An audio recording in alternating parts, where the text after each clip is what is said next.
Isabel. Somewhere on the Caribbean Sea, 1994. 3 days from home. Isabel woke to a warm orange glow on the horizon and a silver sea stretching out before them like a mirror.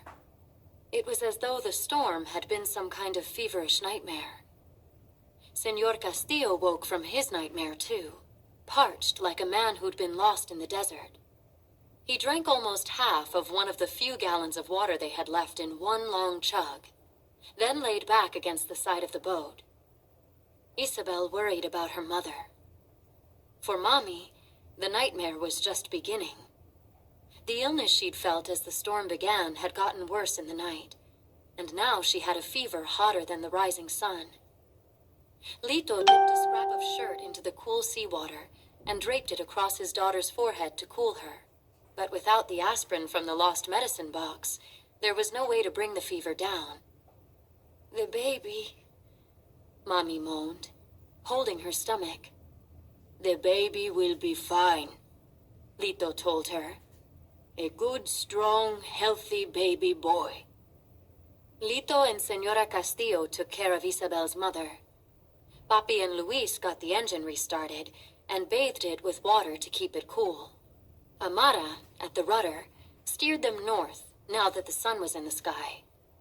Everybody had a job, it seemed, except Isabel and Ivan. Isabel bumped shoulders and stepped on toes as she wobbled her way over to Ivan in the prow of the boat. She sat down beside him with a huff. "I feel useless," she told Ivan. "I know," he said. "Me too." They sat for a while in silence before Ivan said, "Do you think we'll have to do algebra in our new American school?" Isabel laughed. "Yes. Will they have political rallies every day at school in the U.S.? Will we have to work in the fields all afternoon?" His eyes went wide. "Do you think we'll have to carry guns to protect us from all the shootings?" "I don't know," Isabel told him. Their teachers told them all the time how homeless people starved in the streets of the U.S., and how people who couldn't afford to pay for doctors got sick and died, and how thousands of people were killed by guns every year. As happy as she had been to go to El Norte, Isabel suddenly worried that it wouldn't be as magical a place as everyone in the boat believed. "No matter what, I'm glad you came with us," Ivan said. "Now we can live next door to each other forever." Isabel blushed and looked at her feet. She liked that thought too. Castro's face was even more submerged now, which meant they were taking on water. Between the tanker and the storm, the little boat had suffered a pounding, and it had never been very seaworthy to begin with. Senor Castillo had only expected the boat to be on the water for a day, 2 at the most. How much longer would it take them to get to Florida? And where exactly were they? "Hey, is that land?" Ivan asked. He pointed over the side of the boat. Isabel and the others scrambled so quickly to see that the boat tipped dangerously in the water. Yes, Isabel could see it. A long, thin, dark green line along the blue horizon. Land. "Is it Florida?" Ivan asked. "It's on the wrong side of the boat to be the U.S., Luis said, looking back at the sun. "Unless we got blown into the Gulf of Mexico overnight." "Whatever it is, I'm steering for it," Amara told them. Everyone watched in silence as the green line turned into hills and trees, and the water got clearer and shallower.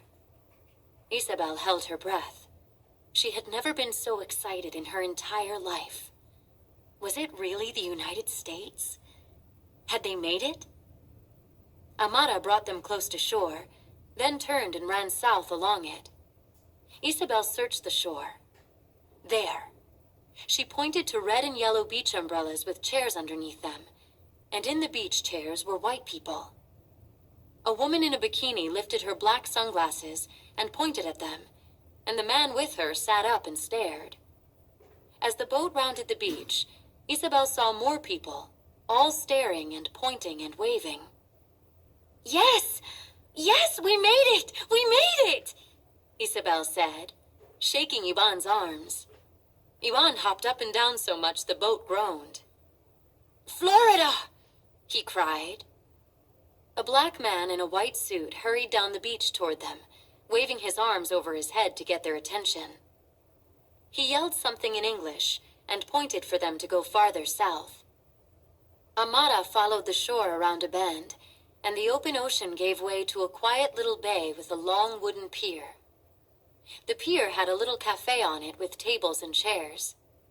Fancy two-man sailboats were parked on the beach next to volleyball courts, and more umbrellas and chairs dotted the sand. Isabel's heart leaped. The U.S. was even more of a paradise than she ever imagined. Louise flipped a switch, and the putter of the engine died. The white people got up from their tables at the bar to help pull them to the dock, and Isabel and the others reached for their hands. Their fingertips were almost close enough to touch when black men in white short-sleeve uniforms pushed their way between the vacationers on the pier and the boat. One of them said something in a language Isabel didn't understand. I think he's asking us if we're from Haiti, Lito said to the others in the boat. We are from Cuba, he said slowly in Spanish to the uniformed man. You are from Cuba? The officer asked in Spanish. Yes, yes, they cried. Where are we? Papi asked. The Bahamas, the man said. The Bahamas? Isabel's mind went back to the map of the Caribbean on the wall of her schoolroom. The Bahamas were islands to the north and east of Havana, directly above the middle of Cuba, a long way east of Miami. Had the storm really taken them that far off course? I'm sorry, the officer said, but you are not allowed to land. Bahamian law forbids the entrance of illegal aliens to the Bahamas. If you set foot on Bahamian soil, you will be taken into custody and returned to your country of origin. Behind the officers, one of the tourists who knew Spanish was translating for the others. Some of them looked upset and started arguing with the authorities. But we have a sick, pregnant woman, Lito said to the officer. He moved so the men on the dock could see Isabel's mother, and the tourists behind the officers cried out in concern. The officers conferred, and Isabel held her breath. The commandant says that for health reasons the pregnant woman may come ashore and receive medical attention, the Spanish-speaking officer said. Isabel and Ivan clutched at each other with hope. But she cannot have her baby here, the officer said. As soon as she is well, she will be deported to Cuba. Isabel and Ivan sagged, and everyone else on the little boat was silent. Isabel felt sick.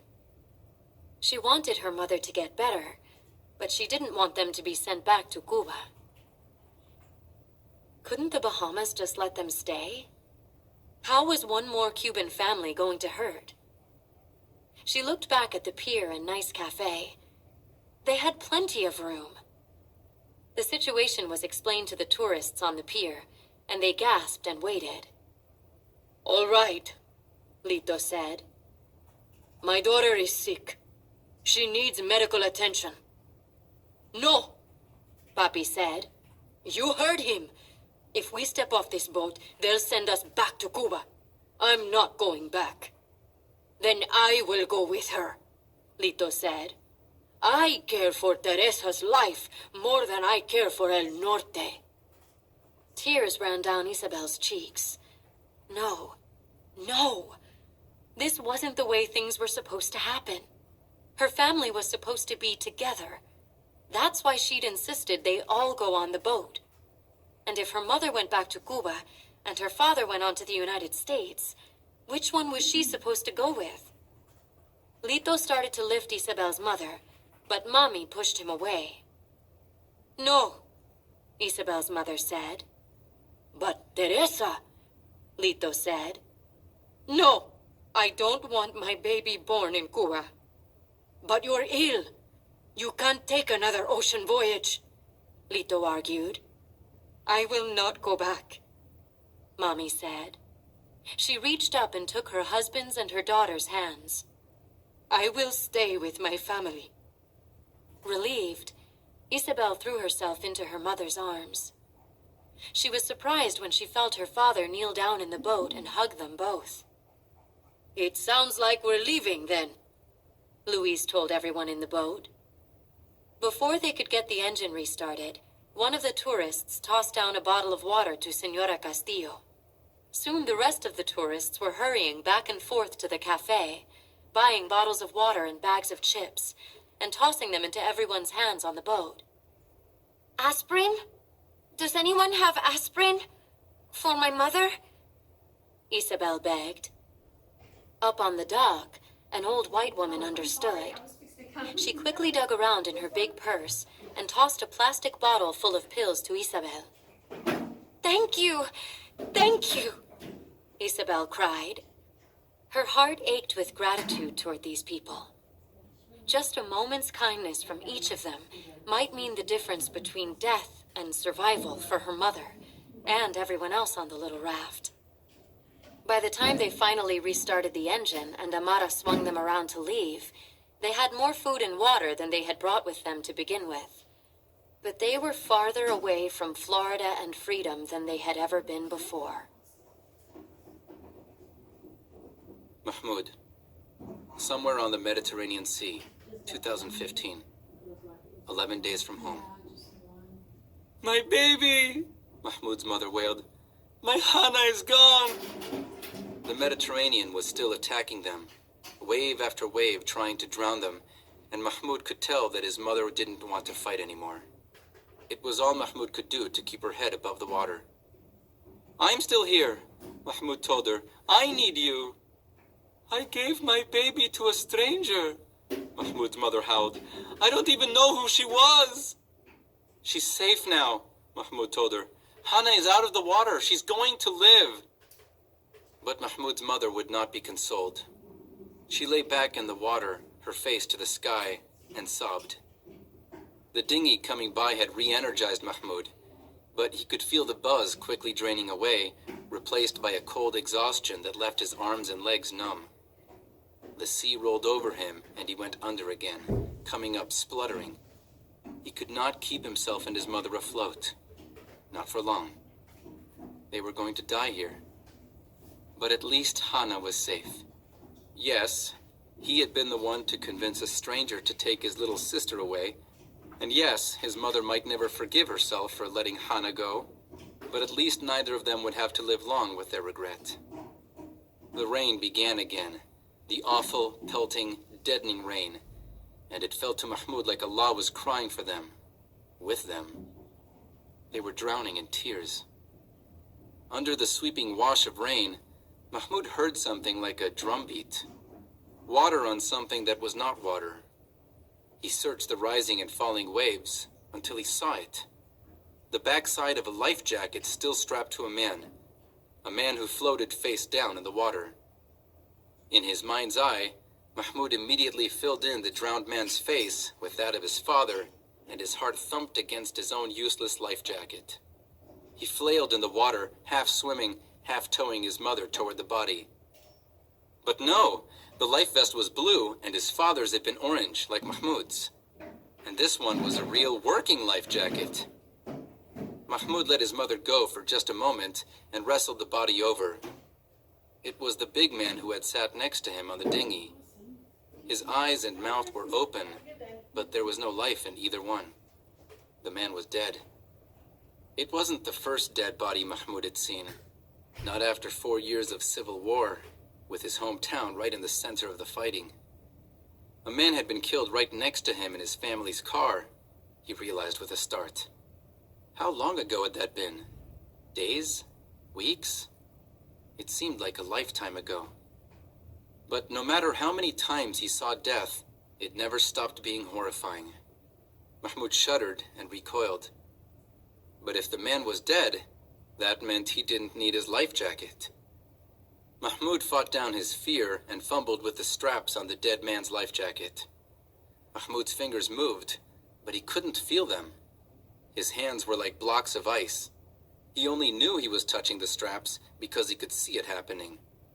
Finally, he got one strap unbuckled and another, and as the body began to shift in the vest, Mahmoud realized he was condemning this man to the bottom of the sea. He would never be bathed and wrapped in a kafan, never be mourned by those who loved him, never have his friends and family say prayers over him, never be buried facing Mecca. Mahmoud was putting a man in his grave, and he had a duty to him. Mahmoud had heard funeral prayers too many times in his short life, most recently for his cousin Saeed, who had died when a barrel bomb exploded. Mahmoud quietly recited one now. "O God, forgive this man, and have mercy on him, and give him strength and pardon him. Be generous to him, and cause his entrance to be wide, and wash him with water and snow and hail. Cleanse him of his transgressions as white cloth is cleansed of stains.